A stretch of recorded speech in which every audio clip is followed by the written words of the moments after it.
Hi friend, नमस्कार। स्वागत आप सभी का हमारे YouTube channel JP golden study पे। दोस्तों, आज हम आपको बताने वाले हैं रियल नंबर से ऑब्जेक्टिव, यानी निश्चित में से परिमेय संख्या क्या है। तो उसके लिए आपको क्या करना है, देखना है। ऑप्शन क्या है, पहला √11 है, यानी इसका वर्गमूल नहीं निकलेगा, तो ये होगा अपरिमेय संख्या। और √7 है, यहाँ पे इसका वर्गमूल नहीं निकलेगा, क्लियर। तो ये भी क्या होगा, अपरिमेय होगा। लेकिन √9 जो है, इसका वर्गमूल कितना होगा, 3, यानी 3 क्या है, परिमेय संख्या। तो √9 भी क्या होगा, परिमेय संख्या। यही आपका राइट आंसर है।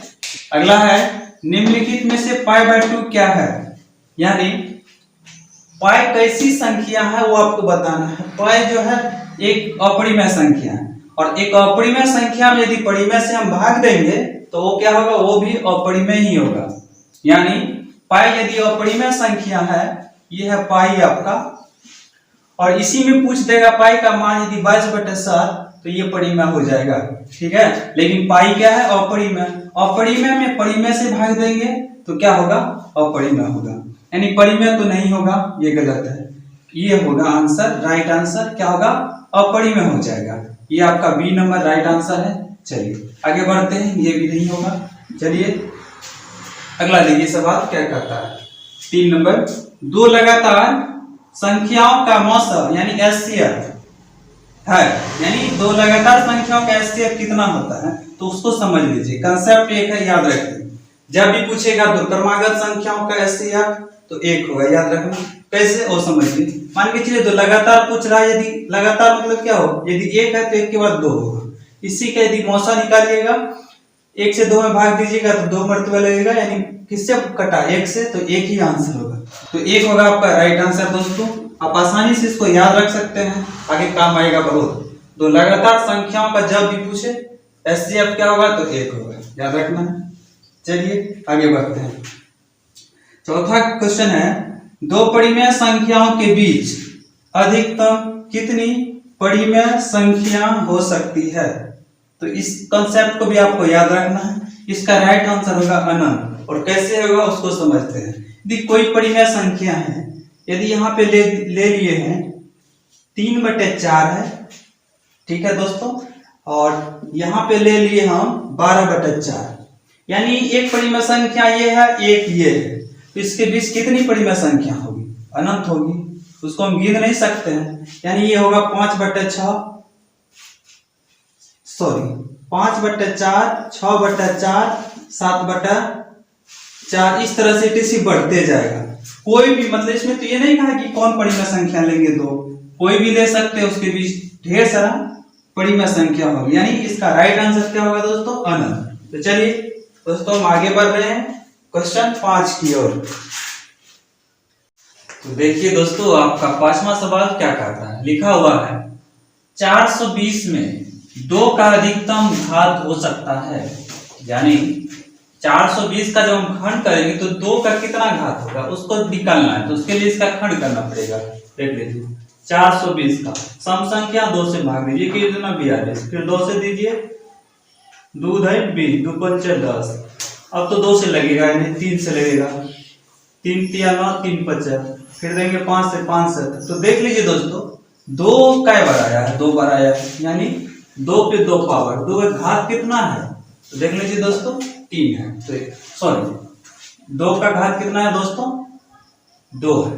तो इसका राइट आंसर क्या होगा, आपका ये हो जाएगा, ये नंबर आंसर 2 हो जाएगा, यही आंसर। चलिए अगला देखिए, क्वेश्चन 6 है, 3 - √5 संख्या क्या है।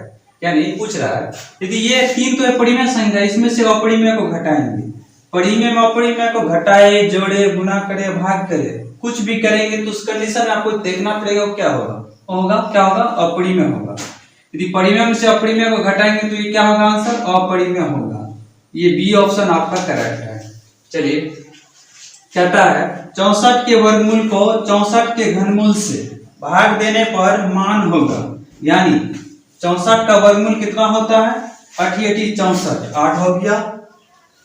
और पूछ रहा है 64 के घनमूल से भाग देने पर, 64 का घनमूल क्या होगा, घनमूल वर्गमूल नहीं पढ़े तो आप कमेंट करके बता सकते हैं। चलिए 64 का घनमूल 4 होगा, क्योंकि 4 को 3 बार जब गुना करेंगे तो एक इसमें से निकल जाएगा, 3 में से 1 निकलेगा 4, यानी घनमूल 4 होगा। 4 से 8 में भाग दे दीजिएगा, 2 आंसर आएगा। ये आंसर है आपका ए नंबर ऑप्शन सही होगा। ठीक है दोस्तों, आप आसानी से निकाल सकते हैं। इस प्रकार से संख्या कुछ भी हो, सिर्फ वर्गमूल घनमूल सही से निकालना है। चलिए 8वां सवाल है, सबसे छोटी अभाज्य संख्या क्या है? तो अभाज्य संख्या आपको पहले तो समझना पड़ेगा अभाज्य संख्या क्या होती है। ऐसी संख्या जिसके सिर्फ 2 ही गुणनखंड हो उसे क्या कहते हैं? अभाज्य संख्या। तो इसमें से देखिए किसका सिर्फ 2 ही गुणनखंड है। तो देखिए 4 है तो इसका गुणनखंड देखिए, भाग किस किस से लग सकता है इसमें? 1 से, 2 से, 4 से, 3 गुणनखंड। 2 का देखिए 2 में 1 और 2 से लगेगा भाग सिर्फ, और किसी से नहीं, यानी सबसे छोटी अभाज्य संख्या क्या है? 2 है। तो 6 में 6 का तो 2 से अधिक होगा ही, 1 होगा, 2 होगा, 3 होगा, 6 होगा। हाँ, एक तो ये आपका भाग है ही नहीं, एक ही होगा इसका गुणनखंड।